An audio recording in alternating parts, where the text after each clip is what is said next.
Likutei Moharan. We're starting Torah Yud Aleph, Torah Yud Aleph. The first pasuk that the way the Likutei Moharan is working is that first of all he gives a pasuk, and then he gives the complete hasaga, and then there's a breakdown that culminates on how the mahalach of the Torah is included in the first paragraph, and how the whole thing is codified within the first pasuk. So Rabbeinu starts, Ani Hashem, hu shmi, וכבודי לאחר לא אתן, and my honor to another I will not give, ותהילוסי לפסילים, I'm not going to give my glory, my fame to idols. He said, since the parish is I think this Rashi says over there, since my name is Hashem, which means he's the other, he's the master of the world, that's why I'm not going to give my honor and my glory to idols, and the people will mistake them. Only when the Geula will come, I will, cut off all the idols from the world. And now it says like this: Ki yesh yichud Eloah. There is the supernal unification. V'yichud Torah. There is the lower unification. Haynu Shema Yisrael, Hashem Elokeinu, Hashem Echad. That's the Yichud Elyon. That's the supernal Yichud. V'Hashem Malchus Eilam V'Ed. This is the Yichud HaTachton. And the Yichud Elyon means that the person needs to believe that even though we see that creation has many, many different details, Mikol Makom, the Kodesh Baruch Hu is one, and there is no second. He is Echad U'Miyuchad before the world was created and after the world was created, and really the entire creation is bottled to HaKadosh Baruch Hu. Until it's not even called in any names like it was before it was created. There's nothing existed besides HaKadosh Baruch Hu. All the oilimus, all the realms, everything is bundles to Hashem. Everything. The mem, the inanimate, the growing, the plant world, the animal world, the human world, everything. Everything is complete godliness. Everything is made of the quote unquote raw material called Hashem. It's like, you go to a museum, you see a sculpture of a family sitting around a table eating potatoes. A clay sculpture by a famous artist. They're sitting, they're eating, there's a mother, there's a father, there's a mother, the father, this, and there's a table, and the potatoes, whatever, but everything is clay. The world, everything is Hashem. Everything is Hashem. This is the Bechina of Shema Yisrael Hashem Elokeinu Hashem Echad. This is what you mean. Kodesh Baruch Hu is Echad Mamish. Totally one. There's no other force outside of Hashem. And the Yichud HaTachton means that you have to believe that the light of Hashem fills all the creation. And everything in creation behaves according to the Ratzon of Hashem. And according to the way Hashem conducts it and leads it. And every single thing in creation has a life force that gives it existence. That's the meaning of Baruch Shem Kvad Malchus Eilam V'Ed, which means that the name and the Malchus of Kodesh Baruch Hu fills his Malchus, it fills his kingdom, it fills the world, it fills everything which exists in the world. וכל אחד מישראל צורך שיהיה נעשה זאת על ידו. And every single person, every single Jew, must make sure that these bechinas are becoming by him, are accomplished through him. Because the very same way that in Emunah Hashem there is Yichud Elyon, Yichud Tachton, also by the person himself, there are these two bechinas, which the Rebbe will explain later. A person needs to come to these two inyonim, he needs to complete himself in these two inyonim. And when a person does that, he has Yichud Elyon and Yichud Tachton. He accomplishes it in his person. Then you can delve deeply into the Divrei Torah. And now the Rebbe we're going to talk about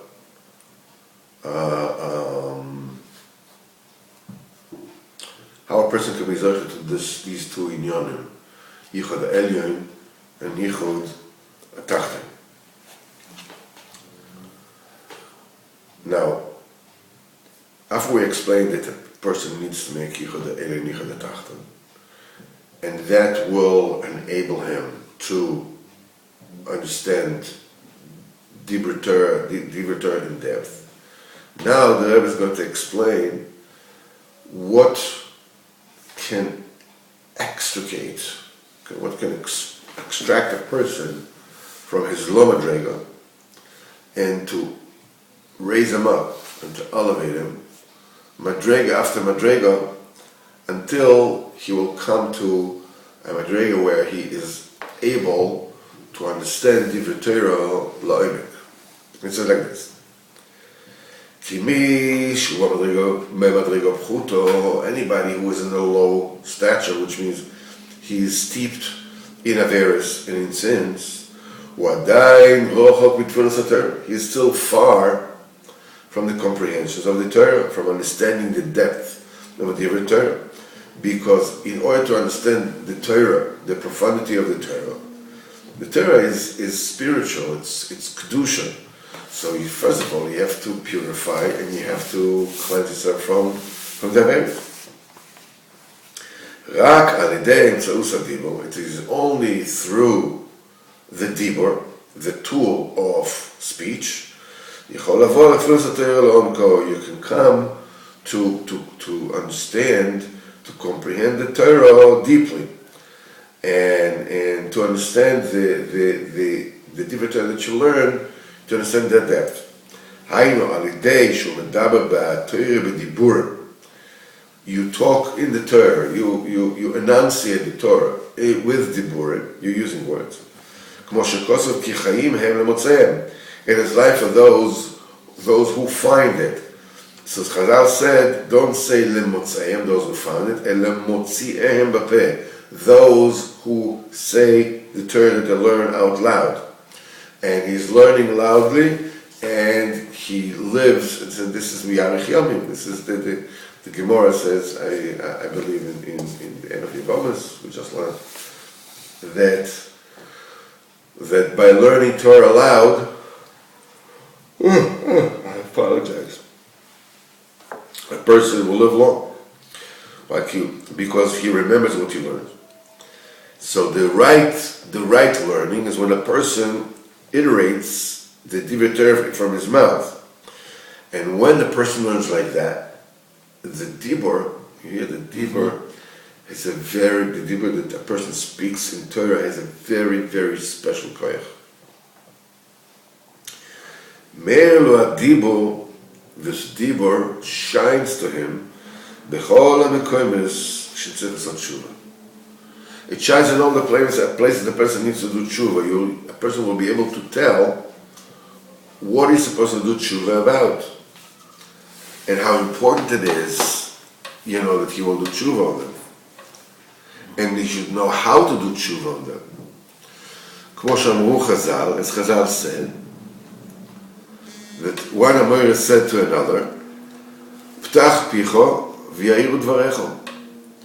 Open up your mouth and let your speech, let your words shine. in Maseches Brochus, what is alluded to in this is when a person opens up his mouth and he iterates the Dibur Torah. He speaks in Torah.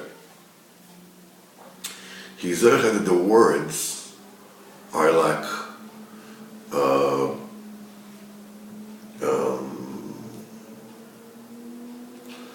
globs of light. Imagine yourself that the spiritual realm, that it is dark. A person doesn't know what he did. He's busy. The feelings mix him up. And he's busy being afraid or being embarrassed or feeling unworthy or whatever it is. He's busy with his own. In the meantime, he's doing things they may need not to do and all kinds of stuff. So this means that he spiritually is in the dark. The Divrei Torah, the words of Torah that the person learns, the person iterates. When he, it's like, sends like orbs of light into the darkness. And they show him, here you did something not right. Here you may be ready to do something that you shouldn't be doing. How about you think about it again? How about you ask the Rav, what the Rav says? What? Maybe you can't do this. Find out. Okay, you did something wrong. What to do? Okay. When you learn the Torah is like, it's like a light flare, throws it into the dark and shows you where you have to do tshuva, how to do whatever it is. The whole palm, and every single time, they call tshuva, the more every single tshuva that you're zeichet to do, in other words, you are zeichet to it by learning more and more and more with your mouth. You are elevating from one step to the next. Until you come out of the lower madrega that you were before. And you are cleaner, you're purer, and you become so clean and pure until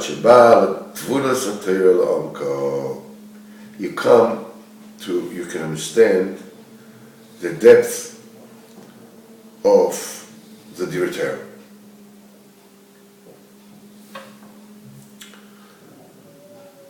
This is a very important inyan.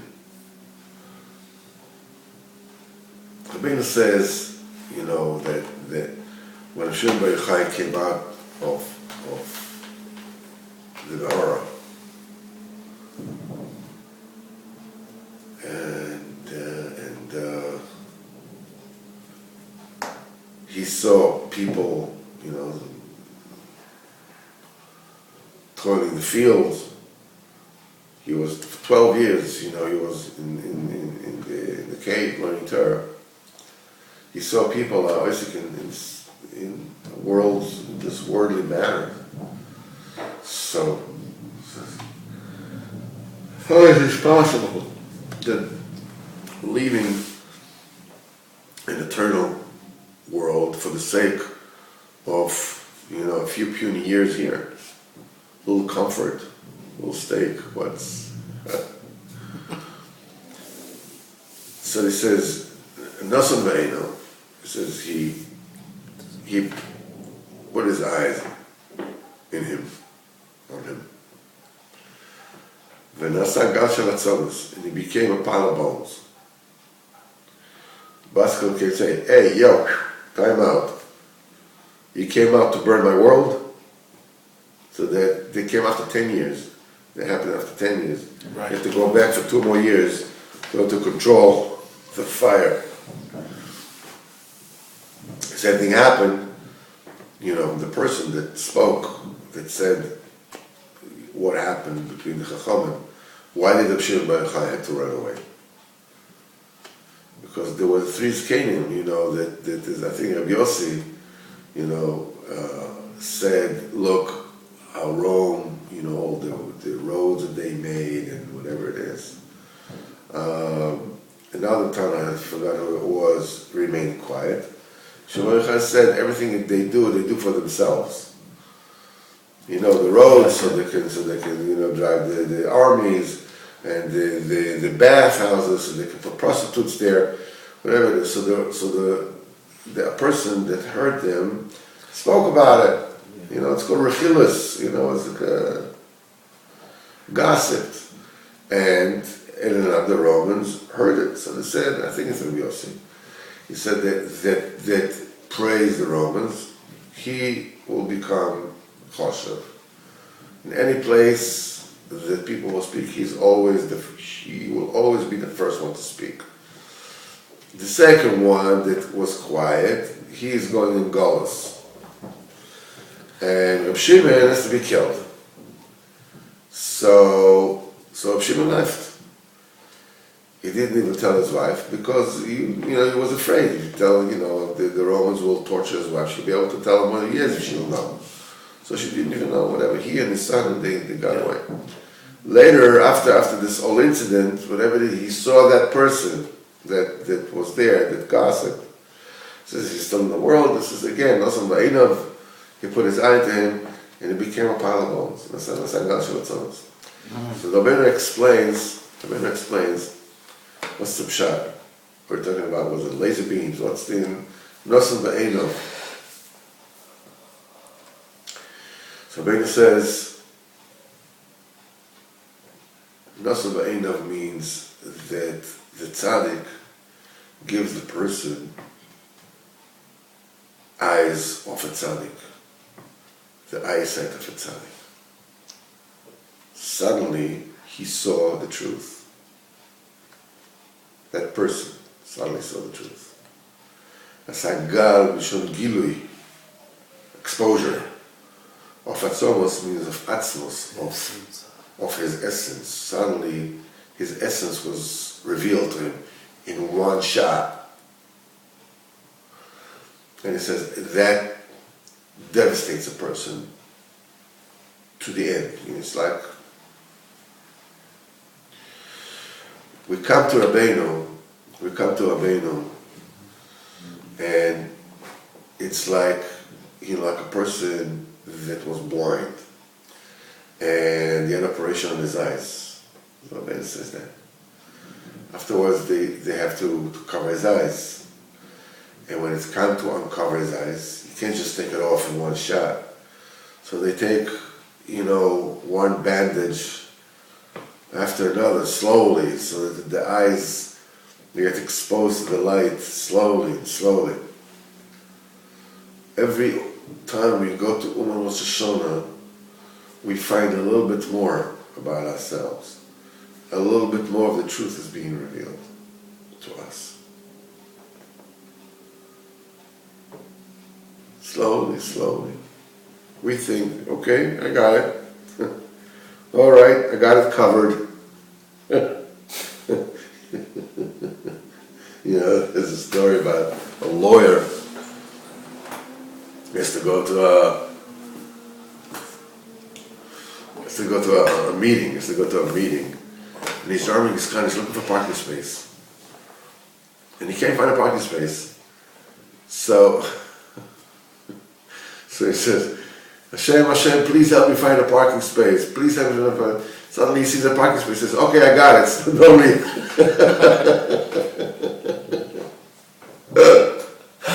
It's okay, I don't need it anymore. I got it on my own. I got it, it's fine, I'm cool. No need anymore. The main nakuda over here is we don't see what we have to do. And the thing is that this is the shock of Olam Haba.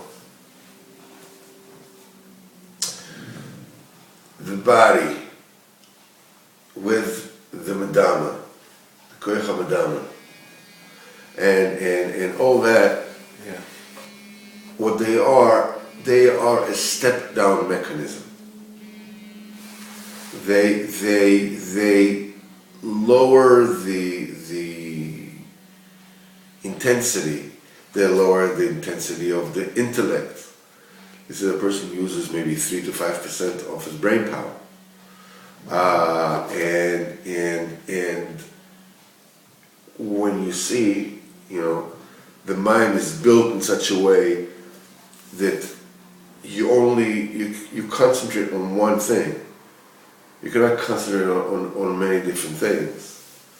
And things that passed are fading away from your memory. The mind sees everything. The eyes, Rabbeinu says, is it sees incredibly lofty things all the time. He says, but you don't grasp it because you're moving so quickly over there. It's like when you're scanning landscape and there's something to be seen, but you're going so quickly, there's no time for this to come to the act of going to the mind, for the mind to capture what is going on. But when a person, after 120 years, passes away, suddenly the intellect is free. Bam! Suddenly you see everything. All the things that were sublimated, that were pushed, that were swept under the rug, that with the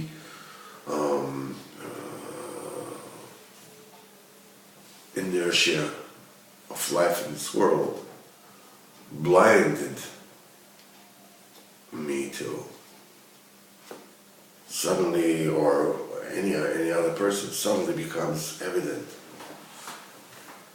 It's a huge shock. Suddenly the neshama is aware of everything from all sides. After 120 years. Then realize I didn't give this one what I owed him, and this one I did this, and I did that, and this and that, and the mind, is banging from here to there. This is called kafakela.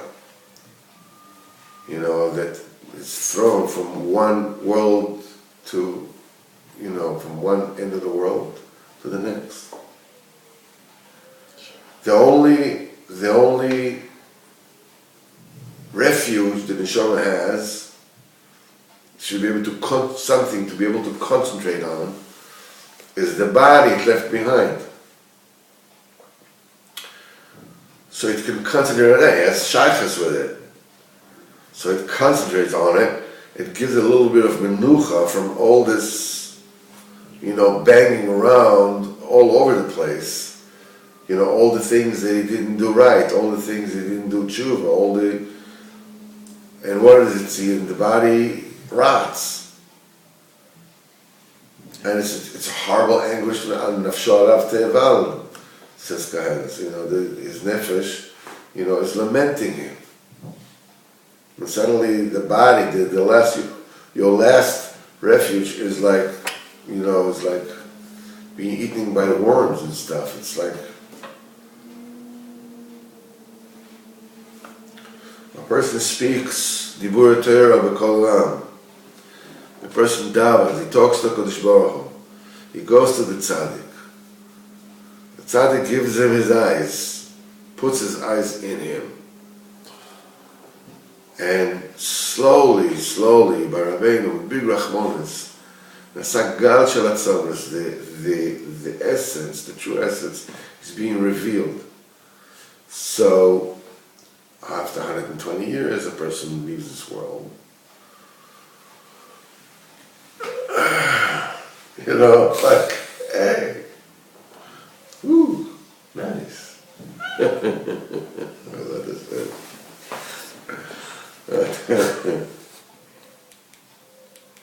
It's nice, I shouldn't believe it.